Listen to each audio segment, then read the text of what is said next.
I am not happy to share this. I'm not happy to make this video, but it's sad. We have to lend our voice to what is going on in South Africa. I mean, come to think of it, I've had growing up, the narrative is that blacks are cursed. There's a curse upon blacks, that we are backward in our thinking and in our thought. And sometimes you wonder if these narratives are not even true when you look at what is going on in South Africa.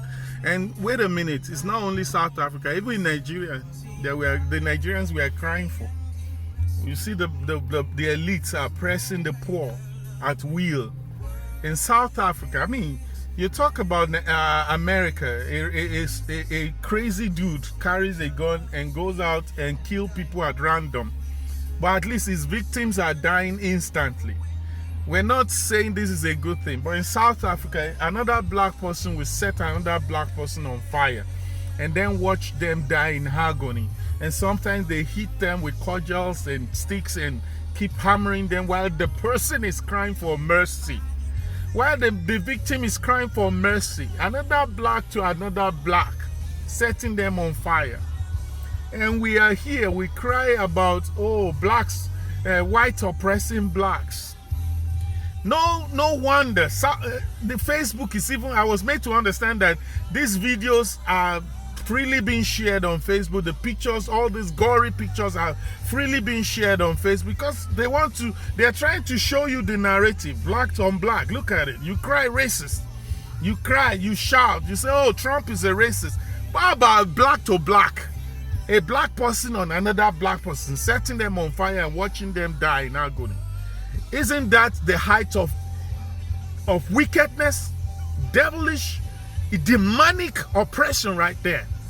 And come to think of it, what the black South Africans are celebrating today in terms of infrastructures and economic development, it is not things that they put together. These are things that are put together by the minority whites, right from the time of apartheid to today. So what is it that you are carrying? What is it that you are celebrating? What do you think you have? That you want to oppress another black people like you? What is it that you think you have? What is it? The general mindset is that, oh, they keep saying that the Nigerians in South Africa are criminals, they are illegal immigrants. I mean, use your head. The distance between Nigeria and South Africa is about 7,000 kilometers. So if you have to drive from Nigeria to South Africa, you're going to drive for 90 hours. If you have to fly, you're going to fly for about 6-7 hours. So what are you talking about? What is your immigration policies? Don't you have police? Don't you have law enforcement agency to take care of this issue? You don't have them?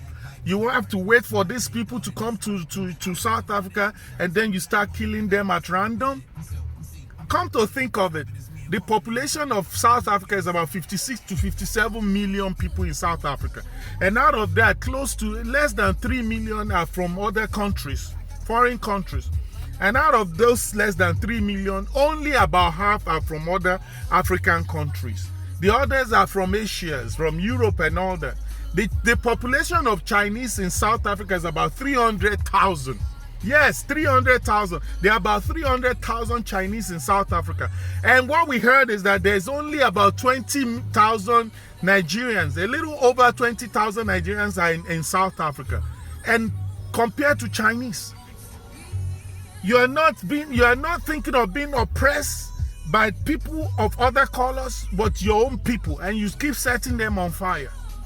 In South Africa alone, there are close to about 1.something million Chinese, Indians, Bangladeshis, Pakistanis, Europeans all put together, which is, you know, the number of other Africans in South Africa is about the same with the number of foreigners, other people of color, other color. So what is it? What are you doing? Every blacks need to sit there and think and think and think and think. It's time for all blacks men and all black women to come together and think, oh, it is time, oh, it is time, it is time, it is time. Something needs to be done, and it needs to be done urgently. Yeah, I know Even in Nigeria, blacks, you know, the rich are oppressing the poor. The government is blind. They can't hear. They are deaf and dumb equally. And it's just crazy what blacks are doing to other blacks.